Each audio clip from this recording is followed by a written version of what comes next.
नमस्कार, मैं हूं नारायण शर्मा और आप देख रहे हैं AINS न्यूज 24 चैनल। अब खबरें विस्तार से। छत्तीसगढ़ के खाद्य मंत्री अमरजीत भगत ने देश के प्रधानमंत्री को गैर जिम्मेदार कहा। उन्होंने कहा कि उन्होंने अपने पूरे राजनीतिक जीवन में ऐसा प्रधानमंत्री नहीं देखा जो मणिपुर न जाकर अन्य कार्यक्रमों में व्यस्त रहे।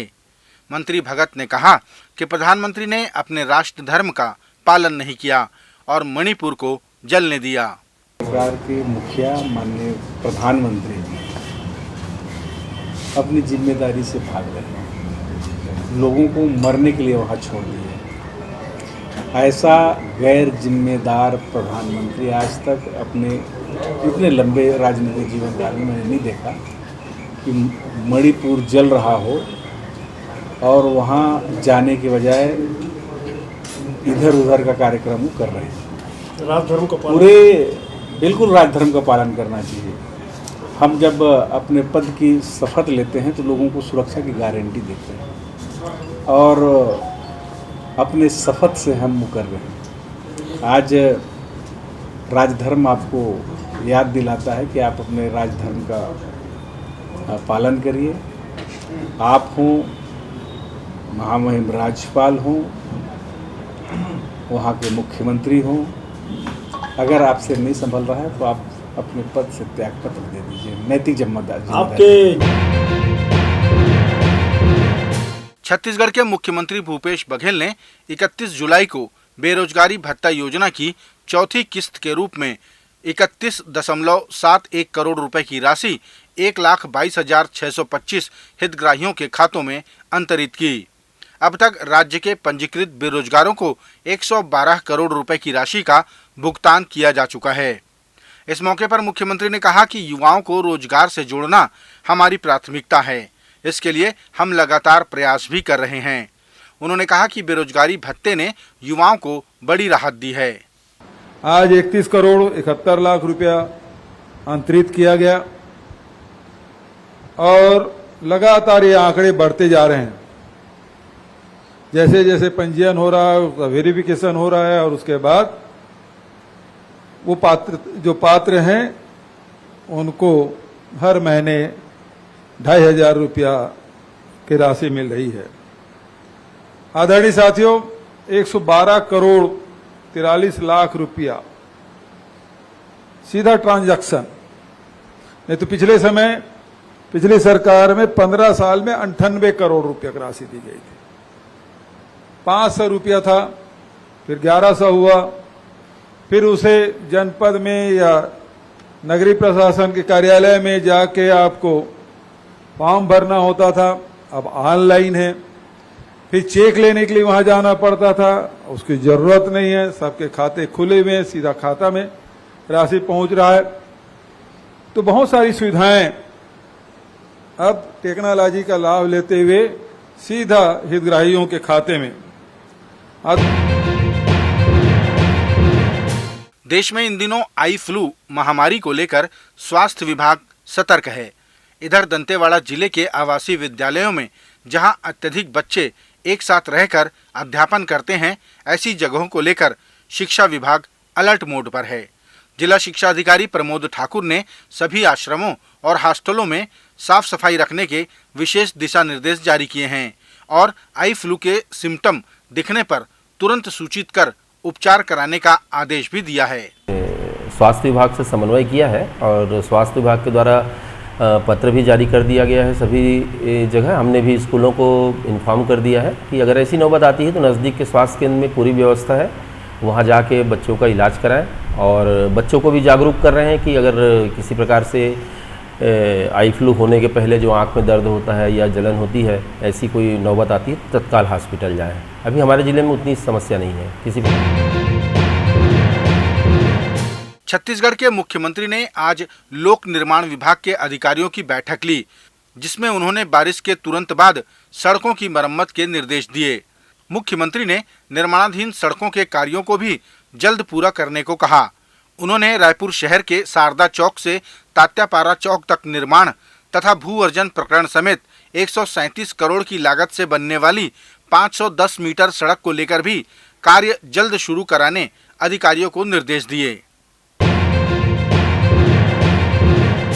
छत्तीसगढ़ के खाद्य मंत्री अमरजीत भगत ने बिलासपुर में नेता प्रतिपक्ष नारायण चंदेल के बयान पर कहा कि प्रधानमंत्री ने तो 2 करोड़ लोगों को रोजगार देने का वादा करके ठेंगा दिखा दिया, लेकिन हमारी सरकार ने तो रोजगार भी दिए और बेरोजगारी भत्ता भी दे रही है। मंत्री भगत ने कहा कि भाजपा की सरकार ने जितना अपने पूरे कार्यकाल में भत्ता दिया उतना तो हमारी सरकार ने 1 साल में ही दे दिया। भारत के प्रधानमंत्री माननीय नरेंद्र मोदी जी हर वर्ष 2 करोड़ युवाओं को नौकरी देने की बात कही थी। एक तो नौकरी नहीं दिया, सबको ठेंगा दिखा दिया। और माननीय मुख्यमंत्री जी यहाँ लाखों युवाओं को नौकरी दे रहे हैं, जिनको नहीं मिल पा रहा है उनको बेरोजगारी भत्ता दे रहे हैं। तो देने वाला गलत हो गया और कुछ ठेंगा दिखाने वाला हीरो हो गया। इनकी पैमाना थोड़ा सा जो ठीक ठाक होना चाहिए। बताइए उनको, चंदेल जी को, कि आपका दृष्टिकोण, आपका जो चश्मा का जो एंगल है वो ठीक दिशा में आप सेट करिए। युवाओं को अगर हम संबल दे रहे हैं, उनको अगर बेरोजगारी भत्ता, आप तो 500 रुपया दे रहे थे, लास्ट में 1000 किए थे। 1500 से मीटर आपके आगे बढ़ी नहीं। आप पूरे कार्यकाल में केवल 100 करोड़ के आसपास दिए होंगे और हम 1 साल में आपका जो 15 साल का रिकॉर्ड था उसको तोड़ दिए। तो आपको पेट में दर्द तो होगा। आपकी नाकामी को इस ढंग से न निकालें। आम आदमी पार्टी ने अंबिकापुर में बदलाव पदयात्रा की। इस पदयात्रा में गुजरात से आए सह प्रभारी नरेश बारिया और हकीम अब्दुल माजिद ने लोगों से मुलाकात की। नेताओं ने छत्तीसगढ़ के परिप्रेक्ष्य में कहा कि यहाँ कांग्रेस और भाजपा मजबूरी थी, लेकिन अब केजरीवाल जरूरी है। छत्तीसगढ़ के अंदर इन दोनों के अलावा कोई विकल्प नहीं था। लोगों का कहना है, आज मैं हकीम अब्दुल माजिद अपने तरफ से हमारे आम आदमी पार्टी के कार्यकर्ता को एक नारा देना चाहता हूं कि भाजपा कांग्रेस थी मजबूरी, भाजपा कांग्रेस थी मजबूरी, अब छत्तीसगढ़ में केजरीवाल है जरूरी। इसलिए क्योंकि छत्तीसगढ़ के अंदर भाजपा और कांग्रेस के अलावा कोई दूसरा विकल्प नहीं था, अब ये तीसरा विकल्प के रूप में छत्तीसगढ़ के अंदर आम आदमी पार्टी उतर गई है और पूरी ताकत के साथ रणनीति बना रही है और पूरी ताकत के साथ चुनाव लड़ने की तैयारी चल रहा है। पूरे 90 विधानसभा में पूरी ताकत के साथ चुनाव लड़ रहे हैं। हमारे टोटल कार्यकर्ता पूरा जोशो खरोश के साथ चुनाव की पूरी तैयारी कर रहे हैं। अभी हम लोग पूरा जिला लेवल से, जिला से, ब्लॉक से, जिला लेवल की हमने नियुक्ति हो गई, पूरे ब्लॉक लेवल पे हो गई, सर्कल लेवल पे हो गई, बूथ लेवल पे काम चल रहा है और काम बहुत रफ्तार से चल रही है। ऐसा लगता है कि 2023 में हम लोग छत्तीसगढ़ के अंदर आम आदमी पार्टी की सरकार जरूर बना देंगे। उन्होंने जानकारी दी कि आम आदमी पार्टी छत्तीसगढ़ की 90 सीटों में चुनाव लड़ेगी और हमें उम्मीद है कि इस बार जनता तीसरे विकल्प को चुनेगी।